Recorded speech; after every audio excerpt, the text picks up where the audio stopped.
Hello दोस्तों, स्वागत है आपका हमारे चैनल में। आज का हम इस वीडियो में क्लास 10th बोर्ड एग्जाम के लिए बहुत ही इंपॉर्टेंट क्वेश्चन बताएंगे। दोस्तों यह क्वेश्चन देखिए बोर्ड एग्जाम में कितना बार पूछा है। 2015 में, 2018 में, 2020, 21, 22 और 23 में पूछा है।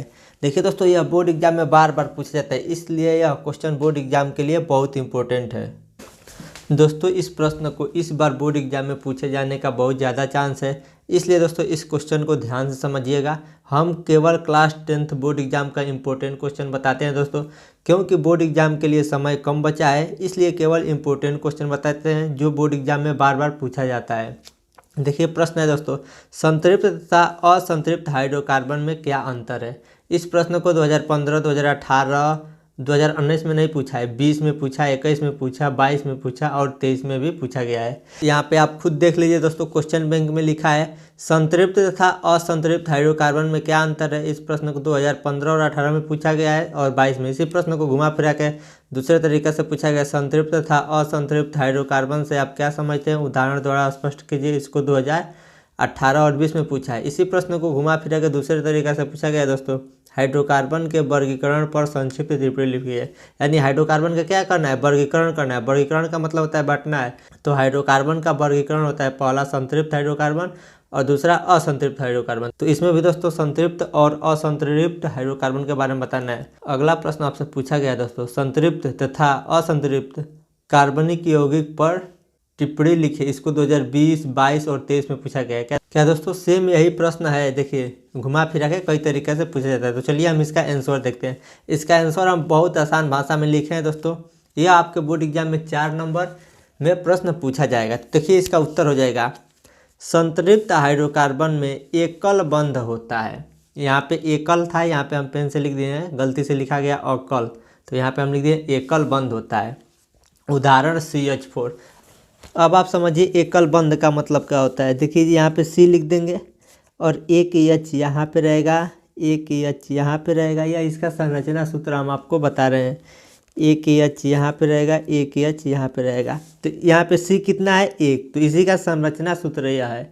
C की संख्या कितना है दोस्तों, 1 और H की संख्या कितनी है, 4। देखिए C है तो केवल C 1 है, तो यहाँ पे C लिख दिए हैं। H के साथ कितना लिखा है, 4। तो H कितना है, 4। तो गिनिए 1 2 3 4। तो इसमें एकल बंध होता है। एकल बंध का मतलब ऐसे एक लकीर यहाँ पे है, यहाँ पे भी एक है, यहाँ पे भी एक है, यहाँ पे भी एक है। अगर यहाँ पे 2 रहेगा तो हम द्विबंध बोलेंगे। तो इसमें द्विबंध नहीं रहता है। तो संतृप्त हाइड्रोकार्बन क्या होता है, केवल एकल बंध होता है। तो यह हो गया संतृप्त हाइड्रोकार्बन का संरचना सूत्र। तो यह हो गया दोस्तों संतृप्त हाइड्रोकार्बन के बारे में। यह इसका उदाहरण CH4 हो गया और यह क्या हो गया, संरचना सूत्र। अब हम लोग समझेंगे असंतृप्त हाइड्रोकार्बन किसे कहते हैं। तो देखिए इसका परिभाषा देखिए, असंतृप्त हाइड्रोकार्बन में द्वि या त्रिबंध होता है। असंतृप्त हाइड्रोकार्बन में क्या होता है दोस्तों, द्वि या त्रिबंध होता है। तो सबसे पहले इसका संरचना सूत्र समझिए। देखिए C की संख्या कितनी है, C के बाद क्या लिखा है, 2। तो हम दो ठो हम लोग क्या बना लेंगे, C। एक यहाँ पे C बना लिए, एक यहाँ पे। और H की संख्या कितनी है, 4। H की संख्या कितनी है, 4। तो हमको H 4 बनाना है। तो एक यहाँ पे H बना लेंगे, एक यहाँ पे H बना लेंगे, 2 हो गया। एक यहाँ पे H बना लेंगे और एक यहाँ पे H बना लेंगे। तो H की संख्या क्या हो गया, 1 2 3 4 और C की संख्या 2 हो गई। लेकिन देखिए यहाँ पे सब जगह एकल बंध है, लेकिन एक और कंडीशन होता है दोस्तों, जो यह C होता है उसके साथ ऐसे 4 लकीर होना चाहिए। तो यहाँ पे भी 1 हो गया, 2 हो गया। तो यहाँ पे हमको 2 बनाना पड़ेगा। क्यों, क्योंकि C के साथ ऐसे 4 रहना चाहिए। यहाँ पे देखिए C के साथ 4 है, 1 2 3 4। और यहाँ पे अगर इसको ना बनाए तो क्या हो जाएगा, इसके साथ 2 हो जाएगा और इसके साथ 2 हो जाएगा। तो 2 नहीं रहना चाहिए, हमको 4 लगाना ही पड़ेगा। तो 4 लगाने के लिए यहाँ पे द्विबंध लगा देंगे। तो यह क्या हो गया दोस्तों, असंतृप्त हाइड्रोकार्बन, क्योंकि इसमें द्विबंध हो जाएगा।